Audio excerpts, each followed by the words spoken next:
Storybox presents The Christmas Giant, written by Sophie Furload. Angelo the giant sat on the top of his mountain, keeping a watchful eye on his forest and his fir trees. From time to time he glanced at the village down in the valley. Angelo never went to the village, but the last few evenings he had noticed some little lights twinkling down there. A few days later, Angelo was doing exercises to keep warm. 1, 2, he said, stretching his long arms and legs. 1, 2, 1, 2. He was just getting his breath back when he noticed something down in the woods. What? A moving fir tree? A dancing fir tree? A leaning fir tree? Then he heard a loud boom. Angelo asked himself, What now? A fallen fir tree? What's going on in my forest? This is very strange. Angelo leaned over and saw some tiny villagers carrying a giant fir tree away. Angelo was angry. I don't want anyone touching a single needle on that fir tree. It's my fir tree. How dare they take it from my forest? I'm going to follow them. He started to slide down the mountain on his bottom, causing a small avalanche. Down in the village, Angelo hid behind the bell tower. He watched in amazement and whispered, That's strange. Why are those people putting golden fir cones on my fir tree? Then Angelo heard a man calling his children. Milo and Mila, come and help me lay the table. Don't forget to set an extra place for the Christmas guest. Mila said, Christmas guest? Milo asked, Who's that? Their dad explained. We always set an extra place at the table at Christmas, so if someone is alone, they can come and sit with us and share our meal. Angelo had pins and needles in his feet from standing still so long. He straightened up and all the snow on his coat floated gently down onto the village like a shower of white confetti. Ooh, it's snowing! Cried the villagers. Angelo thought they sounded pleased, so he came out of his hiding place. Hello? He said in his softest giant voice. But when the villagers looked up and saw that Angelo was so big and tall, taller than the Christmas tree, taller than the bell tower, they ran away and locked themselves in their houses. Milo and Mila had just enough time to hide in the branches of the Christmas tree. Yo-ho! Called Angelo, confused. Where is everybody? The giant stood all alone, staring at the sparkling fir tree with his big giant eyes. Red, gold, green, he said. He was astonished. It's so beautiful. He touched the tiny lights and glass balls with his finger. They were very small and delicate. Then he sighed. Oh, it's all very pretty, but still, I have to put my fir tree back in its place, in my forest. Angelo grabbed his fir tree with one huge hand. He put it over his shoulder and set off.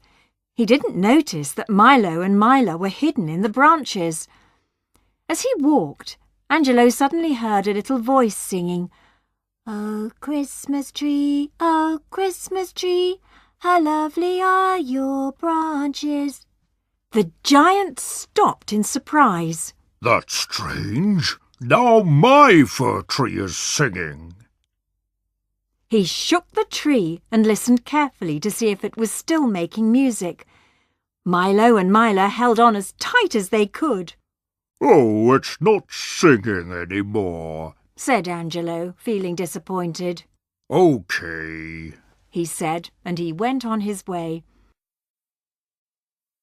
When he got to the middle of the forest, Angelo made a hole in the snow with his giant thumb.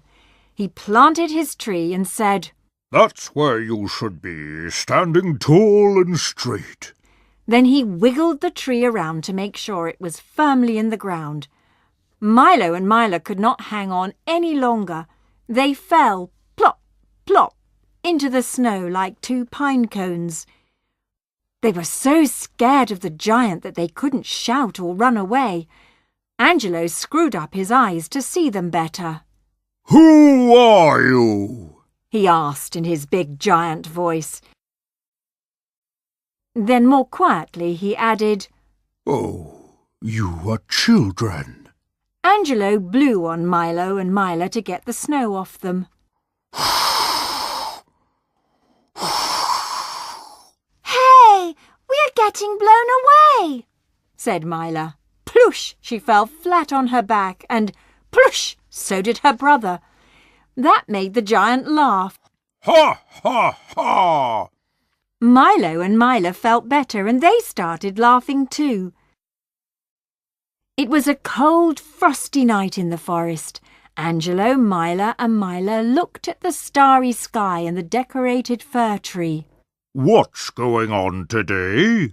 Asked Angelo. It's Christmas, said the children. Christmas? Said Angelo. Yes, come with us, Said Mila. You can be our Christmas guest, Said Milo. Please? Angelo hesitated.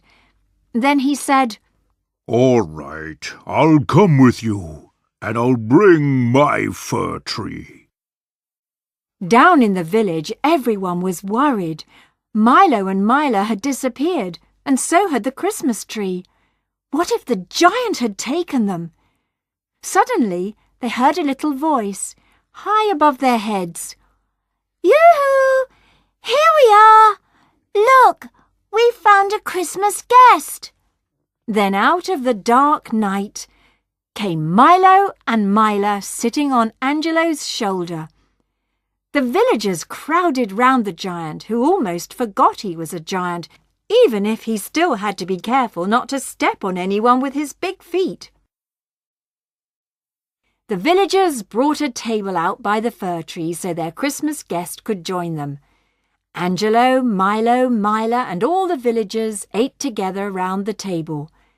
The fire had never been so crackly, the sky had never been so clear, the stars had never been so bright, and the tree had never been so sparkly. They were all as happy as giants. They laughed like giants and they ate like giants. Well, Angelo did. Then Milo and Mila held out a tiny violin to the giant. Angelo took it and played a tune that floated up, right up to the top of his mountain. It was Christmas night. The end.